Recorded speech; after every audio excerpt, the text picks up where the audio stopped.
षष्ठाधिकरण आरचति, छठे अधिकरण आरंभ कर रहे हैं। इसका नाम है उपवादाधिकरणम् इति।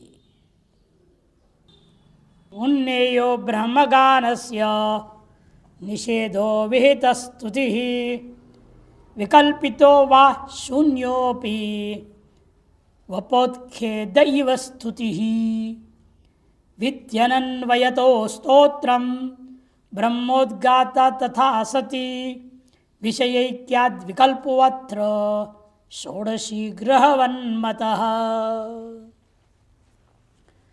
ब्रह्मगानस्य उन्नयो निषेधो, ब्रह्मगान का उन्नयन काल में जो निषेध वर्णन किया गया वह विहित का स्तुति है या विकल्पित माना जाए। पूर्व पक्षी शून्योपि, व्यर्थ होने के नाते उसको अर्थवाद पर ले जाओ, स्तुति पर ले जाओ। वपा उत्खेद इव, यद्यपि अर्थ ही नहीं है, ऐसा वाक्य है जिसका कोई अर्थ नहीं निकलता। जैसे प्रजापति स्व वपाम उदकिदत, प्रजापति ने अपने पेट फाड़ के मांस निकाल के हवन कर दिया, ऐसे कहानी है। इसका तात्पर्य कुछ और मानना पड़ेगा ना। कोई आदमी करेगा यजमान अपने पेट फाड़ के निकाल के हवन करेगा? सवाल ही नहीं उठता। इसलिए कहते हैं कि जो शून्योपि, यद्यपि अर्थ शून्य, अतएव अपामुदकिदत इत्यादि के समान इसको भी स्तुति वाक्य मानना चाहिए। तो सिद्धांत के नहीं, विधि अनन्वयत, विधि वाक्य के साथ अन्वय ना होने के कारण स्तोत्र ब्रह्म उद्गाता तथा सती, इसलिए अब ब्रह्म शब्द का अर्थ ब्रह्मारूपी ऋत्विक को नहीं लेना कि उसको गायन प्राप्त ही नहीं है। तो ब्रह्मा शब्द से ब्राह्मण जाति लो, कि ब्रह्म शब्द ब्राह्मण जाति के लिए प्रयोग होता है, ब्रह्म शब्द वेद के लिए होता है, ब्रह्म शब्द आत्मा के लिए होता है, ब्रह्म शब्द का अनेक अर्थ है, उसे ब्राह्मण जाति भी है। से उद्गाता रूपी जो ब्राह्मण, ऐसा अर्थ ले लेंगे। उद्गाता तथा सती, तब तो विषय क्या, विधि और निषेध का विषय एक होने के कारण से विकल्प माना जाएगा। जैसे षोडश गृह्णाति नास्ति शास्त्रे षोडश गृह्णाति, जैसे वहाँ विकल्प माना वैसे यहाँ भी अगति गति विकल्प मानना पड़ेगा, ये सिद्धांत है। आधाने वामदेवी आदि सामना गानानि विहितानि, आधान प्रकरण में, अग्नि आधान प्रकरण में वामदेवी आदि साम के द्वारा गायन करने के लिए विधान किया गया है। आधाने एव इदम अपरमपि आमनयति, उसी आधान में एक और बात भी कथन कर दिया। क्या कहा? उपवीता एतस्य अग्नयो भवन्ति यस्य अग्नि आधेये ब्रह्मा सामानि गायतीति। उपवीता एतस्य अग्नयो भवन्ति, इस यजमान के जो अग्नि उपवीत हो जाएंगे, काल के विलंब से परित्यक्त हो जाएंगे। उपवीता कर तो उपनयन संस्कार जन्म वाला नहीं लेना, या उपवीता, यह उपवीत का अर्थ स्वयं लिख रहे हैं आगे। उप शब्द सामीप्यम ब्रूते, सामीप्यता अर्थ बता रहा है, मैंने निकट में काल में शीघ्र ही क्या होने वाला है?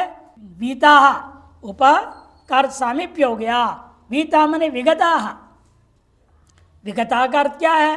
क्या विगत गया हो गया, क्या नष्ट हो गया? काल विलंबम अंतरेण परित्यक्त इत्यर्थ, काल विलंब के बिना भी दूसरों के द्वारा त्याग कर दिया गया, अति शीघ्र ही त्याग कर दिया गया, ऐसा अर्थ हो जाएगा। एतस्य अग्नयो उपवीता भवन्ति, ये जो यजमान है इसकी अग्नियां त्याग हो जाएंगे यदि यस्य, जिस यजमान के अग्नि आधेय ब्रह्मा सामान्य गायती, जब ब्रह्मा जिसको मौन रहने का आदेश है वो भी साम गान करने लग जाए। पूर्व पक्षी ब्रह्मा से ब्रह्मा ऋत्विक को लेना चाहेगा, सिद्धांत है ब्रह्मा शब्द कर दिया, उद्गाता ले। अनया निंदया ब्रह्मण सामगान निषेध उद्गातुर्विहितम वामदेव सामगानम स्तौति, पूर्व पक्ष का कहना है इस निंदा के द्वारा ब्रह्मा के सामगान का निषेध और उद्गात के द्वारा विहित जो वामदेव या सामों का गायन करना, इसकी स्तुति मानना चाहिए, अर्थवाद मानो। तब एकदेशी बीच में कहता है, ननु ब्रह्मण सामगानम अप्रसक्तम, ब्रह्मा जी को सामगान करने की प्रसक्ति ही नहीं है। उसको पूरे यज्ञ में मौन रहना, उसने बोलना ही नहीं, तो गाएगा क्या? वो बोलना ही निषेध है, वो गायन कैसे करेगा? गायन नहीं कर सकता। अप्रसक्त का निषेध कैसे कर दोगे आप? ततस्तम निषेधो अत्यंतम असंभावितत्वात्, इसलिए तारस गायन का निषेध करना अत्यंत असंभव है। शशविषाणवत शून्य, शशविषाण के समान व्यर्थ है बात। नहीं वंध्या पुत्रो वा तद वधो वा संभावयितुम शक्यते। वंध्या को बेटा हो गया और बेटा जवान हो गया और उसको दूसरे ने इसका वध कर दिया, ये सब जैसा संभव नहीं है वैसे ये भी अर्थवाक्य का संभव नहीं है। तथा सती तादृश निषेध न खत्म स्तुति, ऐसा निषेध के माध्यम से स्तुति कैसे बोल सकते हो आप? यदि चेत वपा उत्खेदवत, वपा का उत्खेद के समान स्तुति मानूंगा। इति ब्रूमः सच आत्मन वपा मुदकिदत इति अनेन अत्यंत असंभव। पूर्व पक्ष कह रहा है यह वपा उदक खेदवत मैं कहूँगा, पूर्व पक्षी का वाक्य चेत के बाद ननु से पूर्व पक्षी यहाँ तो एक देशी बोला, उसे पूर्व पक्ष जवाब दे रहा है वपा उत्खेदवत इति ब्रूमः। क्या है वो वपा उत्खेद? सुनो, स च आत्मन वपा मुदकिदत, ये वाक्य वह प्रजापति ने अपने शरीर का वपा को उखाड़ करके हवन कर दिया। इति अनेन अत्यंत संभावितार्थेन, अत्यंत असंभावित अर्थ के द्वारा भी, जैसे यथा प्राजापत्यस्य तूपरस्य अजस्य विधि स्तूयते, प्रजापति देवता तूपर जो बकरा है उसकी विधि को स्तुति किया गया।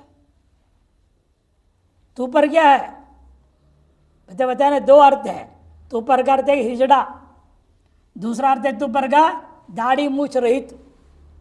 बकरे का दाढ़ी होता है ना, बिना दाढ़ी वाला, जैसे बहुत सारे आदमी भी होते हैं दाढ़ी मूछ आता ही नहीं उनको। यथा तूपर शब्द से विधि स्तूयते, वहां पर विधि का स्तुति मान लिया गया, असंभव को लेकर के भी स्तुति मात्र मान लिया जाता है। तद्वति प्राप्ते तब ब्रूम, सिद्धांत जवाब देता है नेदम वामदेव्यादि साम विधि नाम स्तोत्रम भवितुम अर्हति। ये वामदेव्यादि साम विधियों का स्तुति परक तो इसको हम घटा नहीं सकते। क्यों? विधि नाम अनेकत्वेन स्व स्व सन्निधि पठितेरर्थवादेरेव निराकांक्षत्वेन, विधियां अनेक हैं और वे सारी विधियां अपने अपने सन्निधि पठित अर्थवादों के द्वारा ही निराकांक्ष हो चुके हैं। अलग से कोई और स्तुति वाक्य की इनको जरूरत नहीं है। तद अन्वय योगात, इसे उन विधियों के साथ इस वाक्य का अन्वय होना संभव नहीं है। तब पूर्व पक्ष कहेगा कातर्यस्य गति, फिर इस वाक्य का क्या अर्थ घटाओगे, क्या गति करोगे? यदि चेत उच्चते, सुनो, ब्रह्म शब्दोत्र, ब्रह्म शब्द या ब्रह्मा ऐसा नहीं लेना, ऋत्विक का नाम नहीं लेना। 16 ऋत्विक में से जो ब्रह्मा ऋत्विक है वो न लो, किंतु क्या लेना है? फिर विप्रत जाति द्वारेण उद्गात आरंभरूते, कि ब्रह्म शब्द ब्राह्मण जाति के लिए प्रयोग होता है और ब्राह्मण जाति से भी तद विशेष जो उद्गाता है, सामगान करने के अधिकारी है, सामवेदी, उसी को लिया जाएगा। गायन आ गया तो स्वयं उपस्थित कौन होगा? कोई भी ब्राह्मण थोड़ी गा सकता है। यदि आप ब्राह्मण हैं, मान लो आपको गाने का गा पाओगे? सीखे नहीं तो कैसे गाओगे? वैसे गाने लगे तो लगेगा गधा आलाप कर रहा है यहाँ, गधे की आलाप जैसे लगेगा। सुनने वाला कहेगा भगेश बस मत करो। से गायन जब वेद में आता है तो प्रसंग हो गया गायन का, मतलब ही होता है सामवेदी, और सामवेदी में भी यज्ञ में कौन मुख्य होता है? उद्गाता। इसे ब्रह्म शब्द से सीधा उद्गाता लक्षित हो गया। यस्य जगानम प्रसक्तम तस्मिन् निषेधे सति, जिसके गायन प्रसक्त है उसी का निषेध कर दिया। मन उद्गाता को गायन की प्रसक्ति और उद्गात को एक गायन का निषेध भी कर रहे हैं आप, तो क्या हो जाएगा तब? विकल्प। उद्गाता स्वयं गावे या अपने चेड़ों से गवावे, स्वयं मौन बैठ जाए दूसरे से गाने को कहे। उसके बाद तीन लोग और है ना, हर गण में 4 होते हैं, होते गण में 4, उद्गातिर गण में भी 4 है। और स्वयं उद्गाता गाना नहीं चाहेगा तो क्या करेगा? वो अपने शिष्यों को कहेगा भाई आप गाइए, वो लोग गाएंगे।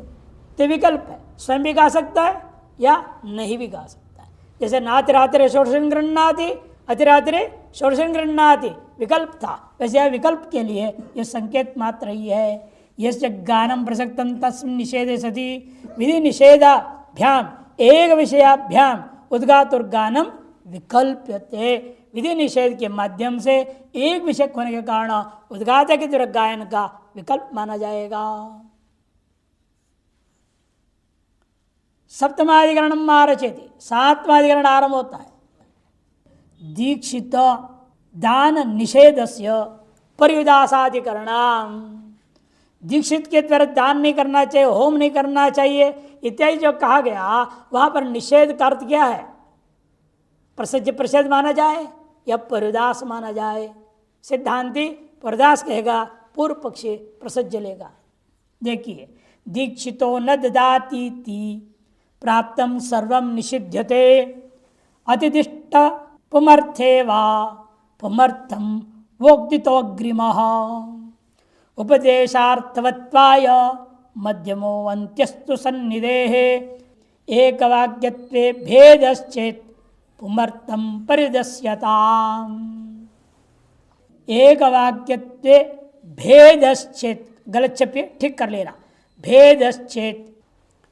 दीक्षित न ददाति इत्यादि वाक्य में प्राप्तम सर्वम निषिध्यते, प्राप्त सब प्रकार का दान आदि को निषेध किया जा रहा है, अथवा अतिदिष्ट मात्र को निषेध किया जा रहा है, अथवा पुरुषार्थ के लिए भी तो उतने मात्र को निषेध किया जाए। 3 पक्ष है, सर्वम निषिध्यते, अतिदिष्ट पुमर्थे निषिध्यते अथवा पुमर्थम मात्रम निषिध्यते। पूर्व पक्ष उक्ति तो अग्रिमः न ददाति, नहीं देता कुछ भी। अंतर्वेदी दान हो, बहिर्वेदी दान हो, कोई भी दान हो, सर्वदान का निषेध हो जाएगा। अंतर्वेदी होम, बहिर्वेदी होम, सकल होम का भी निषेध हो जाएगा। ये पूर्व पक्ष पहला वाला कहा सर्वम निषिध्यते, क्यों? उक्तितः, निषेधोक्ति के आधार पर। पूर्व पक्ष कहता है पहला वाले के जवाब में, दूसरा वाला कहा उपदेश सार्थक्यत्वाय, फिर उपदेश ही व्यर्थ हो गया, दान दो व्यर्थ हो जाएगा, ये सर्वथा निषेध कर देंगे। तो इसलिए उपदेश के अर्थवत्वाय मध्यमो, मध्यम कोई लो, मन अतिदिष्ट का निषेध होगा, पुमर्थ का निषेध होगा, अन्य का निषेध नहीं होगा। तब सिद्धांत कहते नहीं, अंत्यस्तु सन्निधेः, सन्निधि प्रमाण के आधार पर अंत्य पक्षी लेना, मैंने पुमर्थ मात्र का परिदास कर देना है। एक वाक्यत्वे भेदश्चेत्, फिर एक वाक्य में 2 विधान कर दिया, वाक्य भेद दोष हो जाए कहते हो, फिर तो पुमर्थम परिदस्यताम, पुमर्थ का परिदास कर देना चाहिए। ज्योतिषों में श्रूयते दीक्षितो न ददाति न जोहति न पचती थी। दीक्षित जो है कोई हवन नहीं करेगा, कोई दान नहीं देगा, कुछ पकाएगा भी नहीं, रोटी पानी भी नहीं पकाएगा, दूसरे के इधर पकाया को खाएगा, खुद नहीं पका सकता। तत्र यद दानादिकम पुरुषार्थम यच्च कृत्यर्थम तत्रापि उपदिष्टम व अतिदिष्टम व, दानादियों के अनेक प्रकार के हैं। एक तो यद दानादिकम पुरुषार्थम है, दूसरा है कृत्यर्थ, कृत्यर्थ में भी उपदिष्टम अतिदिष्टंच, उपदिष्ट और अतिदिष्ट 3 प्रकार के हो गए। इसलिए पुमर्थ और उपदिष्ट कृत्यर्थ, अतिदिष्ट कृत्यर्थ 3 प्रकार। उनमें से तत्सर्वम प्रतिषिध्यते, पहला पक्ष है, इन सब का निषेध कर दिया गया। कुतः, ऐसे क्यों कहते हो? न ददाति इत्यादि वचनस्य सामान्य रूपत्वादिति आद्य पक्ष, न दत्तादि इत्यादि जो वचन है सामान्य रूप होने से आद्य पक्षी लेना उचित है। उपदिष्ट परिषद सती उपदेशो व्यर्थ से, तब पूर्व पक्षी दूसरा वाला खड़ा हो गया कहता नहीं देखो उपदिष्ट अतिदिष्ट और पुमर्थ उनमें सबको निषेध करोगे, उपदिष्ट का भी निषेध कर दोगे, उपदेश देना ही व्यर्थ हो गया। तो उपदिष्ट यदि आप निषेध करने लगो तो उपदेशो व्यर्थ ततो अतिदिष्टम पुमर्तंच, इसलिए अतिदिष्ट तीन में से दो ही का निषेध कर दो। किन दो का? अतिदिष्ट का और उमर्त दान है जो, और पुरुषार्थ दान है जो। पुरुषार्थ दान का मतलब क्या होता है? बहिर्वेदी दान, वो पुरुषार्थ है। और अंतर्वेदी दान जो होता है वो कर्तव्य होता है। कर्तव्य में भी अंतर्वेदी में दो था, उपदिष्ट और अतिदिष्ट। उसमें से अतिदिष्ट को निषेध कर दूंगा, उपदिष्ट दान करूंगा। एवं पुमर्थ दान जो बहिर्वेदी दान वो भी नहीं करूंगा। इत्येतद् उभयमेव प्रतिषिध्यते कर्तृत्वेन उपदिष्टम दानादिकम अनुष्ठेयमेव। कर्तृत्वेन जो उपदिष्ट दानादि है वह स्वतः अनुष्ठेय है। इति मध्यमः पक्षः। तब मुख्य सिद्धांत क्या होता है? नित्य अग्निहोत्र दानादिकम पुरुषार्थत्वेन यत् प्रत्यक्षश्रुतौ उपदिष्टम ज्योतिष्टम कालेपि प्राप्तम यच्चतिदिष्टम दानादिकम तयोरुभयोर्मध्ये प्रत्यक्षोपदिष्ट निषेधस्य उपदिष्टमेव सन्निहितमिति पुमर्थस्यैवत्र निषेधः। न च नित्य अग्निहोत्र दानादो विधि निषेधयो प्रवृत्त्या विकल्प संख्या।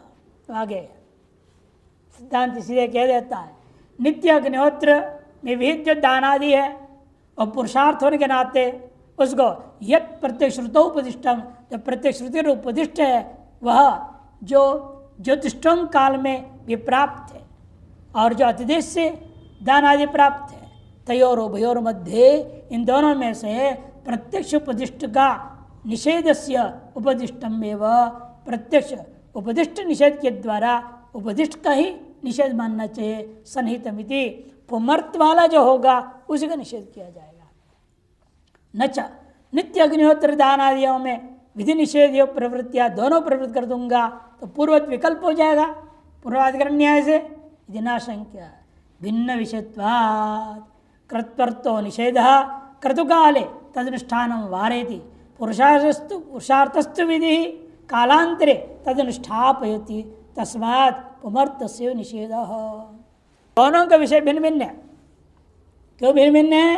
क्योंकि जो है कृत्वर जो निषेध होता है वह कर्तुकाल के उस अनुष्ठान को मात्र निषेध होता है और पुरुषार्थ का विधि तो कालांतर करने के का मामला था और उसके अनुष्ठापयति तद अनुष्ठापयति तस्मात् पुमर्थ से निषेध, पुमर्थ का निषेध समझो। यदि प्रच्छेद पक्ष वाक्य भेद संकेत, यदि प्रच्छेद पक्ष में ऐसा करोगे वाक्य भेद दोष हो जाएगा। तर्री पुमर्थ दानादि व्यतिरिक्तम, पुमर्थ जो दानादि है उसे व्यतिरिक्त कर्तुकाल में जो अनुष्ठेम यदि पुरदासो अस्तो, पुरदास अर्थ लिया जाए, पुरदास त्रिदोष आएगा वो तो अगत्य गति हो स्वीकार करना पड़ेगा।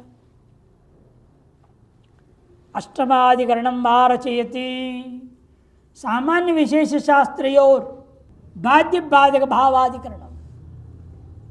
सामान्य और विशेष शास्त्रों में बाध्य बाधक भाव पर विचार किया जाता है।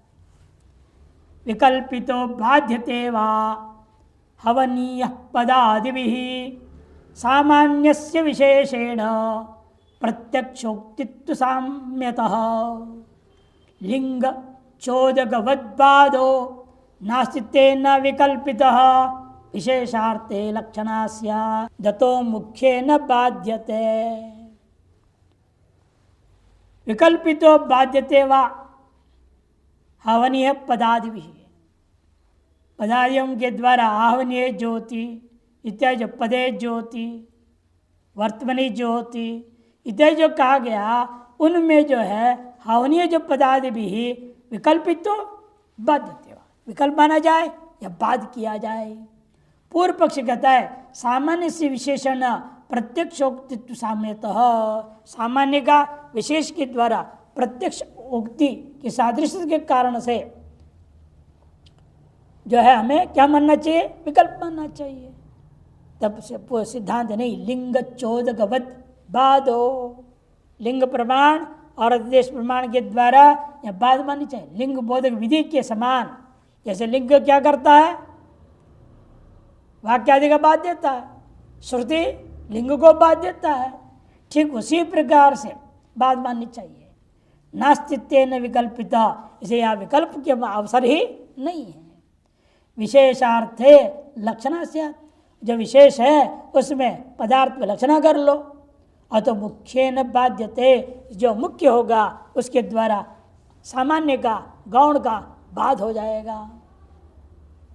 अनारभ्य श्रूयते, अनारभ्य प्रकरण में पठित है, यदाहनीय ज्योति तेन स्वस्य अभिष्ट प्रीत इति।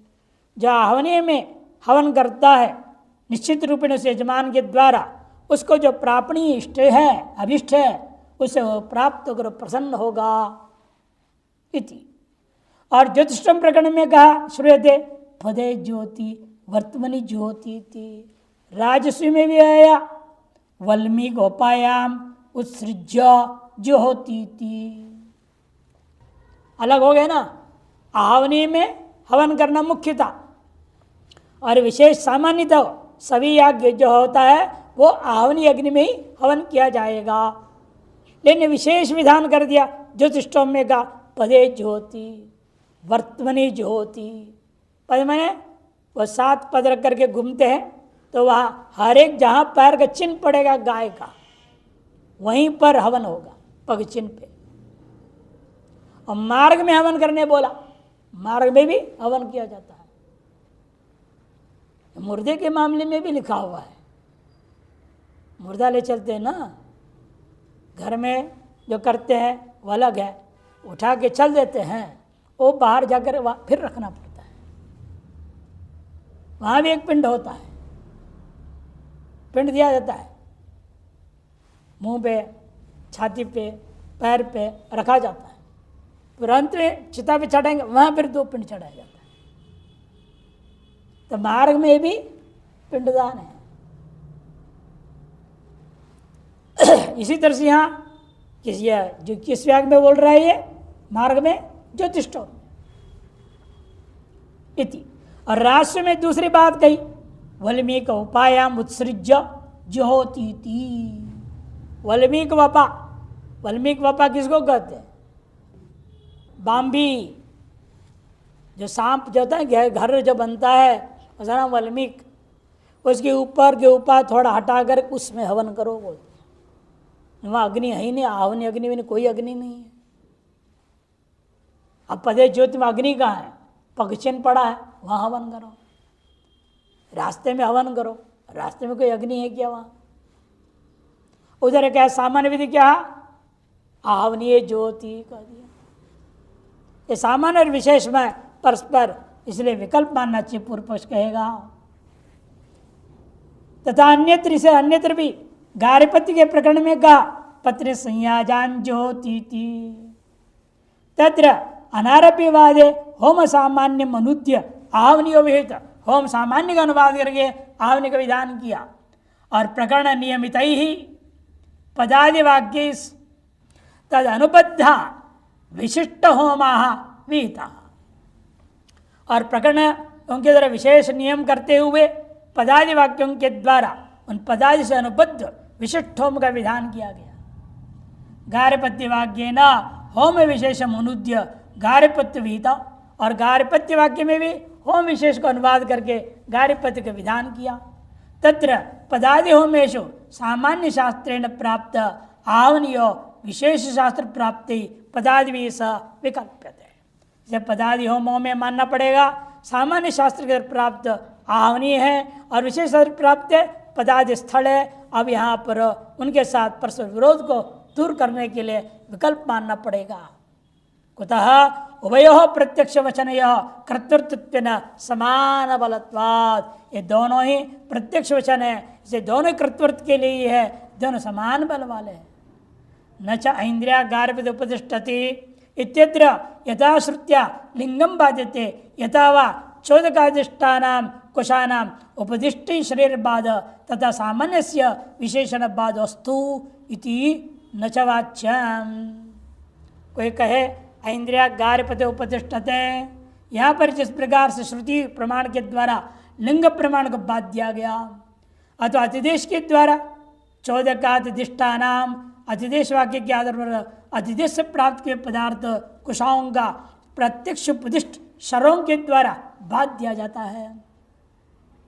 इसी प्रकार यहाँ पर भी आप कर लीजिए सामान्य का विशेष कर बात इतने चवाच्यम वैषम्यात लिंगम विलंबितत्वात् दुर्बलम चौदकश्च अनुमेयत्या दुर्बल। एक देशी का जवाब दे रहा है, बीच में एक देशी शंका उठाया, उसे पूर्व पक्ष पहले जवाब देगा, फिर इति प्राप्ति ब्रह्म से मुख्य सिद्धांत शुरू होगा। वैषम्यात वह लिंगम विलंबितत्वात्, लिंग प्रमाण को श्रुति प्रमाण क्यों बांधता है?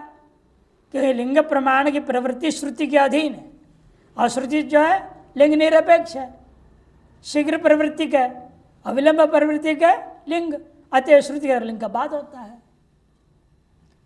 और दूसरी बात अतिदेश की बात तुमने कहा, अतिदेश तो अनुमेय है और शरीर प्रस्तुति जो कहा था वो तो प्रत्यक्ष है, प्रत्यक्ष के द्वारा अनुमेय का बात होना सहज बात है। नत्व एवं सामान्य शास्त्रम विलंब्यते नाप्यनुमीयते, वैसे सामान्य शास्त्र न विलंबित हो रहा है न अनुमानित है वो, किंतु प्रत्यक्ष है वो तो। अतो दौर्बल्य भावाद विकल्प प्राप्ति ब्रह्म, इसे प्रबल दुर्बल के प्रकरण ही नहीं है, अतएव दोनों समान बल वाले हैं, इसलिए आपको विकल्प मानना चाहिए। इति प्राप्ते ब्रह्म। होम सामान्य से अनुवाद गम्यत शास्त्रम, होम सामान्य का अनुवादिक जो शास्त्र था, सामान्य मुख्यत्वाद होम विशेष अनुवाद है, सामान्य में मुख्य होने के कारण से होम विशेष का अनुवाद करके बाद में लाक्षणिकतया बाद में जो विहित है वे क्या हो जाएंगे? दुर्बल हो जाएंगे। विशेष शास्त्र तो ये जो विशेष शास्त्र है अलग, मुख्य वृत्तियाँ विधायकत्वात् प्रबलम, मुख्य वृत्ति से विधायक से प्रबल हो जाएंगे। न च पदादि शास्त्रमपि होम सामान्यमेव अनुद्य पदादि विधायकत्वेन समान बल स्यात्।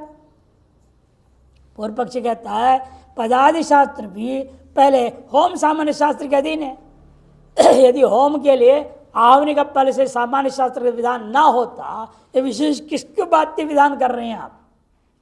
उसके अधीन ही है तो अतः दोनों बराबर बल वाले हो जाएंगे।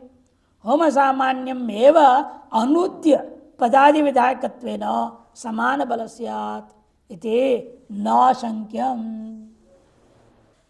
क्यों न शंक्यम?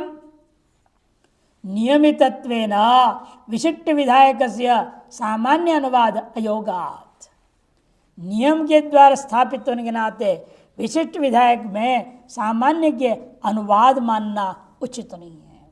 तस्मात् प्रबलेन विशेषेण सामान्यम बाध्यते, प्रबल इस विशेष विधियों के द्वारा सामान्य आह्वान विधि का बाध किया जाएगा।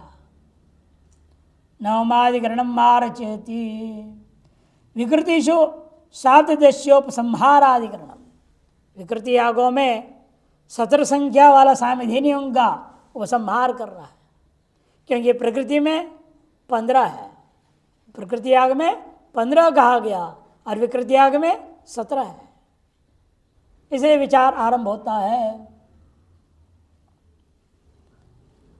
सामिधेनि साप्तदश्यम वै मृदा दाव पूर्वगीहि संगतिर्वोपकारस्य क्लृप्त्याद्योस्त्वाज्य भागवत सामिधेन्यश्चोदक प्राप्ता साप्तदश्यन्तु वै मृधे पुनर्वाक्येन संहार्यं अनारभ्योक्ति चोदितम्।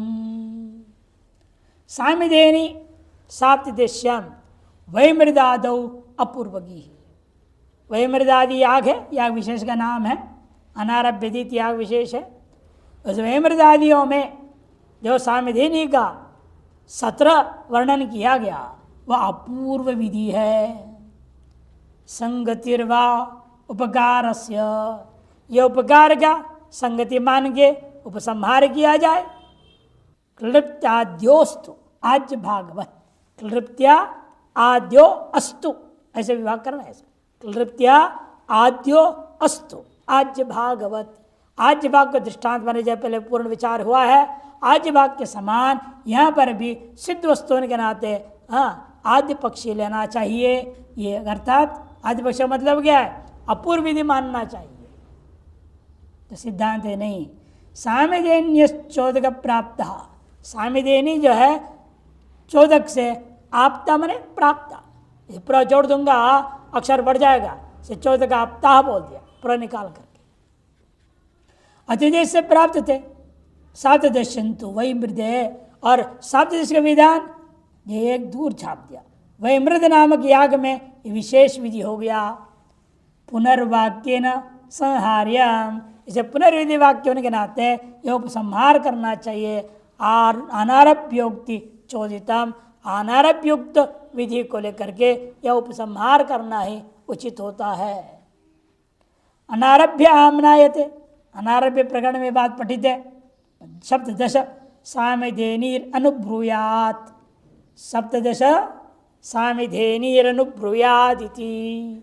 17 सामिधेनी ऋचाओं का पाठ करके 17 संविधाओं के द्वारा अग्नि को सम्यक प्रकार से दीप्त करना चाहिए कहा।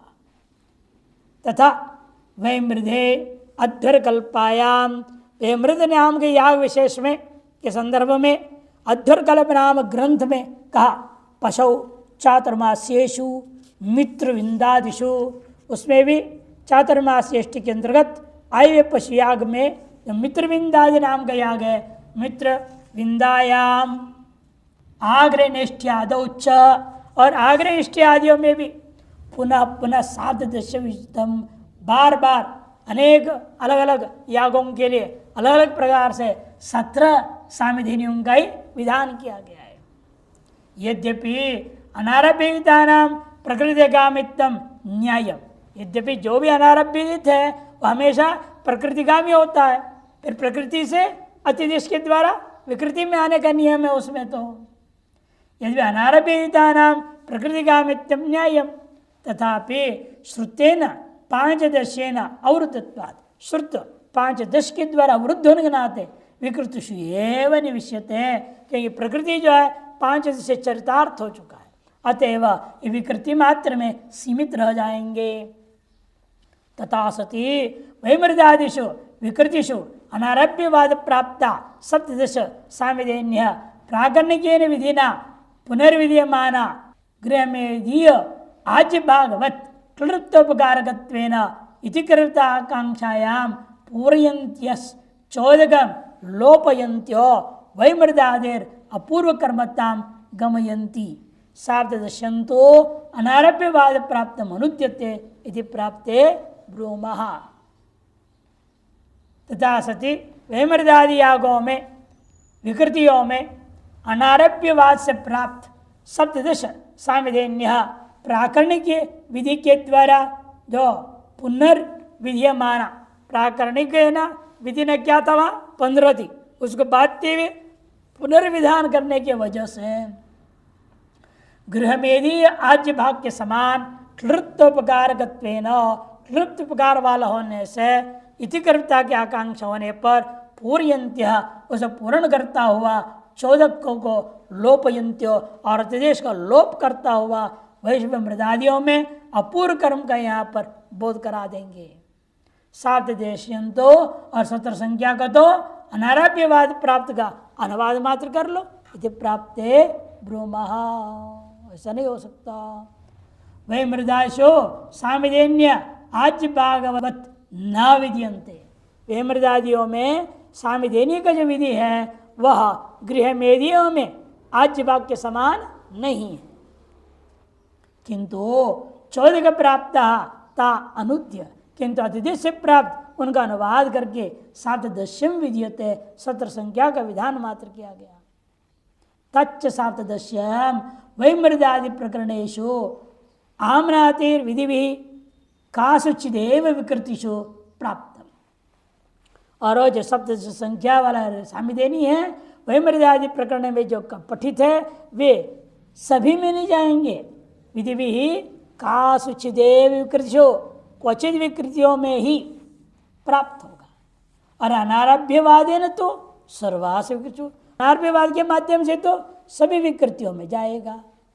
तत्र अनारभ्यवादे विलंबते प्रथमम विधेयस्य साप्तदशस्य सामिदेनि संबंध अवबोध अन्यथानुपत्या कर्तु प्रवेशम परिकल्प्य प्रकृतो पांचदश पराहतत्वेन विक्षु सर्वासु निवेश क्रियते इति विलंब स्यात्।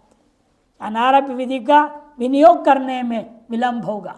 क्यों? क्योंकि अनारभ्यवाद में विलंबित कैसे विलंबित हो रहा है? तो प्रथमम विधेयस्य साप्तदशस्य, सबसे पहले विधेयभूता साप्तदश संख्या विशिष्ट सामिदेनी का संबंधम अवबोध्य, पहले संबंध का अवबोध कराना पड़ेगा और उसकी अन्यथानुपत्ति की वजह से कृत प्रवेश करानी पड़ेगी, कल्पना करनी पड़ेगी। ये भी फिर प्रकृति से आया हुआ पांच दश को पराहत करते हुए विकृतियों में, सभी विकृतियों में सत्र संख्या का प्रवेश करना पड़ेगा। इतनी लंबी परिकल्पना, कल्पना से कल्पना, कल्पना से कल्पना करता हुआ विधान करने की कल्पना की परंपरा की वजह से विलंब माना जाएगा। और प्राकरण की विधि भी सामिदेनी संबंध और प्रकरण प्रमाण से जो प्रकरण में विशेष रूपेण विहित जो थे पांच दश्य सामिदेनी का संबंध एवं बोध्य, वहाँ तो साक्षात संबंध मात्र बोध कराना है आपको, क्यों पहले से सिद्ध है ना वस्तु, नया अपूर्व वस्तु नहीं है वो, प्रकृति में चरितार्थ हो चुका है। अच्छा सिद्ध वस्तु के नाते क्या इस विकृति के साथ संबंध मात्र बोध कराना है। कृतौ तद विशेषे च प्रवेश न कल्प्य, कृतों में प्रवेश तद विशेष में पुनः प्रवेश इत्यादि की कल्पना करने की जरूरत नहीं है। प्रत्यक्ष प्रकरण पाठे नैव तत्सिद्ध है कि प्रत्यक्ष प्रकरण पाठ के द्वारा ही वे सारी बातें सिद्ध हो चुके हैं। ततः सातदश्य वैमृदादि विकृति विशेष संबंध है सहसा प्रतिपन्ने सती, वैमृदादि विकृति विशेष में संबंध का बोध होते ही झटिति जो है प्रतिपत्ति हो जाएगी, बोध हो जाएगी। तद विरोधा, उसके साथ विरोध होने से संबंध न कल्पयितुम शक्य, संबंध की आप कल्पना नहीं कर सकते। अनारभ्यवादन तो वैमृदादिशु प्राप्तस्य, अनारभ्यवाद तो जो वैमृद प्राप्तस्य नित्य अनुवाद वस्तु, नित्य उसका अनुवाद मान लीजिए। यद्वा प्राकरणिक विधेर वैमृदादिशु साप्तदश्य प्रापक अनारभ्यवादस्तु प्राप्तस्य पांचदश्य से बाधक।